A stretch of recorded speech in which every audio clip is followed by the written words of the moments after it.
আসসালামু আলাইকুম everyone, welcome back to my channel. আবারও নতুন একটা রেসিপি নিয়ে হাজির হলাম। আজকে তৈরি করে দেখাবো চিকেন বিরিয়ানি। আর আজকের চিকেন বিরিয়ানি তৈরি করে দেখাবো ব্রয়লার মুরগি দিয়ে। অন্যান্য মুরগির থেকে আমার মনে হয় ব্রয়লার মুরগি দিয়ে চিকেন বিরিয়ানি করলে বেশি টেস্ট হয়। অন্য মুরগি দিয়ে চিকেন বিরিয়ানি রান্না করার ক্ষেত্রে রান্নার পরে চিকেনটা একটু ড্রাই হয়ে যায়, কিন্তু ব্রয়লার মুরগি দিয়ে রান্না করার পরে চিকেনের জুসিনেসটা একটু বেশি থাকে। এই খেতেও অনেক মজার হয়। অনেকেই আছে ব্রয়লার মুরগি খেতে পছন্দ করে না, কিন্তু একবার হলো এইভাবে বিরিয়ানি রান্না করে ট্রাই করে দেখতে পারেন। আশা করি অনেক ভালো লাগবে।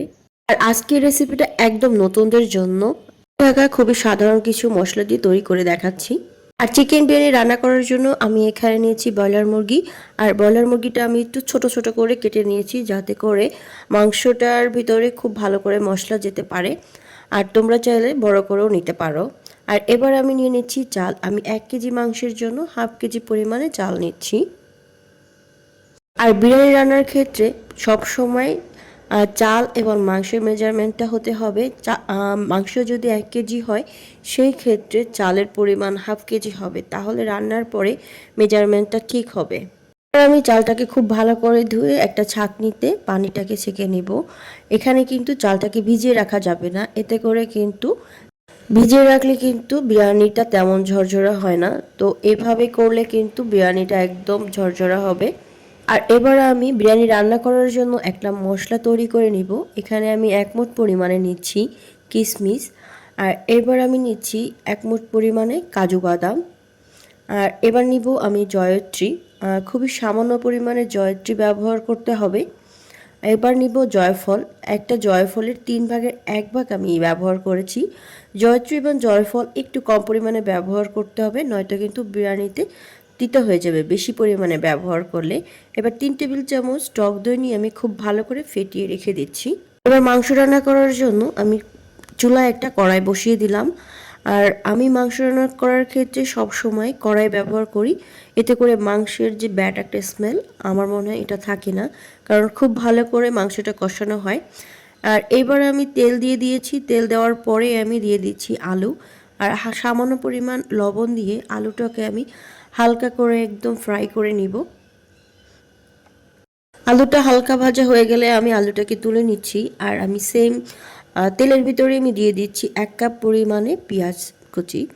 আর পেঁয়াজ কুচিটা আমি হালকা করে ভেজে নিব ব্রেস্তা করে। আর ব্রেস্তার 3 ভাগের 1 ভাগ ব্রেস্তা আমি তুলে নিচ্ছি পরে ব্রেস্তা হিসেবে ব্যবহার করার জন্য বিরিয়ানিতে। আর সেম পেঁয়াজের মধ্যেই আমি দিয়ে দিচ্ছি একটু আদা বাটা। আদা বাটাটা আমি দিয়েছি 3 টেবিল চামচের মতো। ব্রয়লার মুরগিতে আদা বাটাটা একটু বেশি দিতে হয়, কারণ ব্রয়লার মুরগির স্মেলটা তাহলে থাকে না। আর আমি এখানে 1 টেবিল চামচের মতো দিয়েছি রসুন বাটা।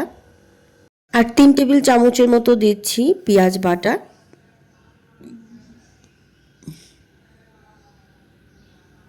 এবার আমি এই মশলাটাকে একটু ভাজি করে নেব, এতে করে এর কাঁচা স্মেলটা চলে যাবে। এবার দিচ্ছি 1 টেবিল চামচ লবণ। আর এখন দিচ্ছি 1 টেবিল চামচের মতো গুঁড়া মরিচ। এবার আমি মশলাটাকে খুব ভালো করে কষিয়ে নিচ্ছি। আর তেলটা উপরে এসে গেলে আমি দিয়ে দিচ্ছি এখানে চিকেন। আগে থেকে পরিষ্কার করে রাখা চিকেনগুলো আমি পানি ঝরিয়ে দিয়ে দিয়েছি।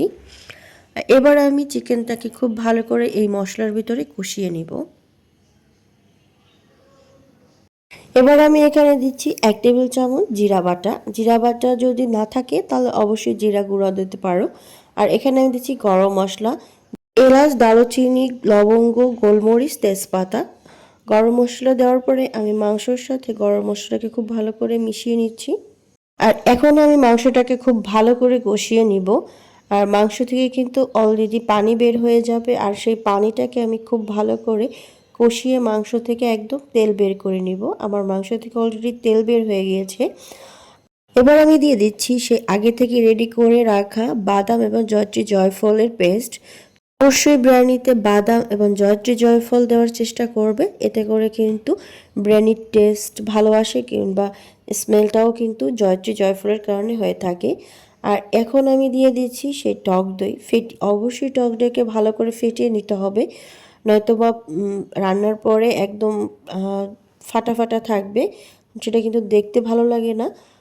তাই অবশ্যই ভালো করে টক দইটাকে ফেটিয়ে নিবা। আর এখন আমি একটু কষিয়ে নিচ্ছি। আর কষানো হয়ে গেলে আমি আগে থেকে জাল করে নেওয়া দুধ দিয়ে দিচ্ছি। এটা অপশনাল, তোমরা চাইলে গরম পানিও ব্যবহার করতে পারো। আর দুধটা ফুটে আসলে আমি দিয়ে দিচ্ছি আগে থেকে ভেজে রাখা সেই আলুগুলো। এরপর যে আলুগুলো দিলে আলুর ভিতরে যদি কাঁচাও থাকে সেক্ষেত্রে কিন্তু আলুটা একদম কুক হয়ে যাবে। এই পর্যায়ে আমি দিচ্ছি 1 টেবিল চামচ চিনি।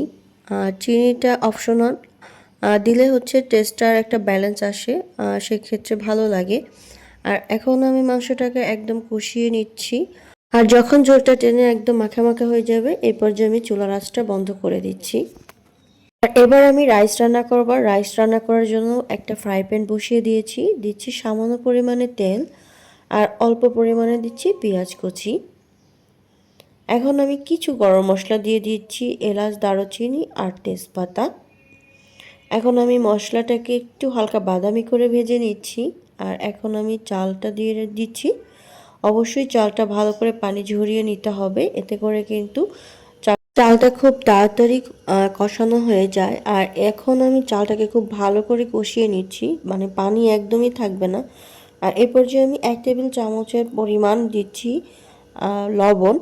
আর এখন আমি তোমাদেরকে দেখিয়ে দিচ্ছি চালটা একদম ড্রাই করে নিতে হবে, আর চালের ভিতরে ফেটে ফেটে যাবে। এই অবস্থায় আমরা এখানে পানি অ্যাড করব। অবশ্যই গরম পানি দেওয়ার চেষ্টা করবে। আর এখানে আমি 3 কাপ চালের জন্য 6 কাপ পানি দিয়েছি। এই মেজারমেন্টটা ঠিক রেখে বিরিয়ানি রান্না করলে বিরিয়ানির চালটা একদম পারফেক্ট হয়।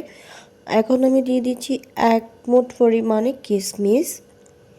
বিরিয়ানিতে কিশমিশ দিলে বিরিয়ানির টেস্টটা ভালো আসে। আর এবার ঢাকনা দিয়ে ঢেকে আমি কিছুক্ষণের জন্য জাল করে নিয়েছি। আর পানিটা একদম চালের সাথে লেগে গিয়েছে। আর এই পর্যায়ে আমি মাংসটা ঢেলে দিয়েছি। এভাবে করে বিরিয়ানি রান্না করলে আলাদা করে চাল কষিয়ে নিলে বিরিয়ানি কিন্তু টেস্ট অনেক ভালো হয়। আর আমি এই রান্নাটা দেখাচ্ছি একদম নতুনদের জন্য, তাদের অনেক সহজ হবে এই রান্নাটা তৈরি করার জন্য। আর 1 টেবিল চামচ ঘি দিয়ে আর বেরেস্তা দিয়ে আমি এটাকে দমে রেখে দিচ্ছি 15 মিনিটের জন্য। অবশ্যই নিচে একটা মোটা তাওয়া দিয়ে নিতে হবে। আর জালটা একদম মিডিয়াম আঁচে থাকবে। ফিরে আসছি 15 মিনিট পর।